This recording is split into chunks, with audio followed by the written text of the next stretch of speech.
Derrick Hermesch with Paragon Ag Advisors joins us to talk about the markets this week. You know, if you compare where we're at right now to where we were even over 2-3 weeks ago, Derrick, over here in this grain market, we have gained a lot. This market has really taken off, and it all goes back to weather.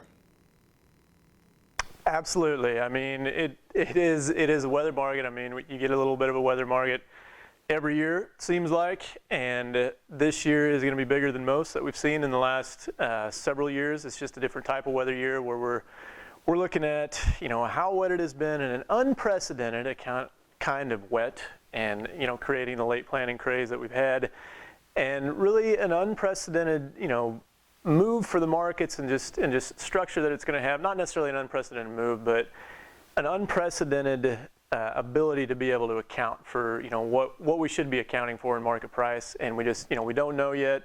It's different than going through drought and heat stress, and it's going to be more of a marathon than a sprint. I've seen that repeated several places, and I think this year will definitely be we'll prove that out in the long run.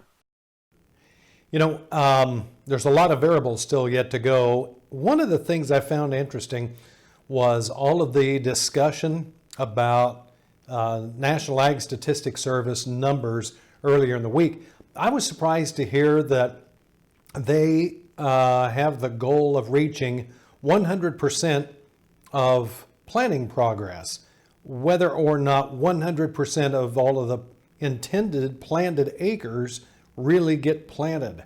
And I think that caused some extra volatility in this grain market that was undue. It is. We're kind of, in ag, ag people are used to having to learn things on the fly and adjust accordingly. And the USDA gets caught, doing that as well. And certainly, because I haven't had time to dig in. I know exactly what you're talking about. I haven't had time to dig into on those weekly crop progress reports if they have had a written structure for how they handle it. They release on their monthly reports the written structure of how they go about it and how they do it. Everything's pretty well open out there for you to see how they come about with it. But yes, it was a surprise to me to learn, again, an unprecedented year. You find some things out that you didn't know, but that they are when you're keeping up with that planting progress, eventually it's always going to be 100%.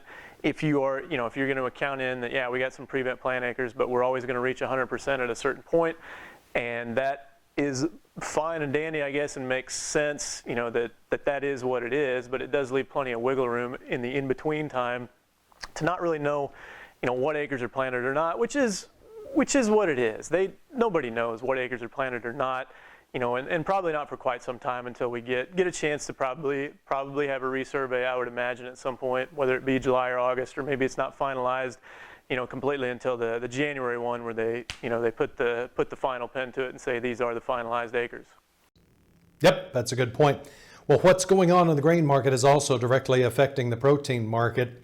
Also, the weather is affecting it as well. I was talking to some people in Chicago, for instance, earlier in the week, where it was 58, 59 degrees in the middle of the day, and they said that just nobody's getting out, nobody's going to the steakhouses, nobody's grilling, nobody's doing anything like that. Here we are, first day of summer was yesterday, and it just seems like everything that could go against this poor cattle market, and the hog market too, has gone against it. It's trade, it's a strong dollar, it's unfavorable grilling weather, and now you put on top of that the potential for some pretty big input costs through feed. And all of a sudden you can set up a scenario here where you could make a case where the bears could come back and drive this livestock bust for quite a while. They absolutely can, and they absolutely can, and probably will, and have been in the feeder space, especially for the last 2 and 3 weeks as the corn prices went up. And you're right. I mean, all that stuff is kind of stacking up against the cattlemen. It's been a harder winter, already than what we had to deal with in the last several years again. And when you're dealing put the cherry on the top here, some higher corn prices to make to drive your input cost up, and there will be a turning of that whole story. I mean, high priced corn does eventually equate to high priced cattle, but you just got to survive long enough to get there. In the meantime, though, the The live cattle part of this, the demand being, bothered a little bit by some late cooler perceiving weather is certainly an element, just another element to add in there that, another hurdle that the cattleman has to get over this year. Yep. Well, we certainly need to see what happens here with trade deals next week at the G20 summit. That could change the whole picture, especially for the hogs, especially for the soybeans maybe. All of this is still in flux. It just shows that there's a lot of volatility headed down the road.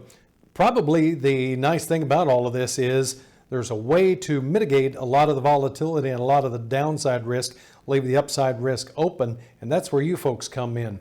What is a good web address and a phone number to get a hold of you? The best website to check us out on is myagadvisor.com. Okay, Derrick, thanks a lot. Derrick Hermesch, Paragon Ag Advisors, Silver Lake, Kansas. Be sure and contact them today. And be sure and stick around because we're going to wrap the show up here in just a little bit after we check out some news headlines coming up.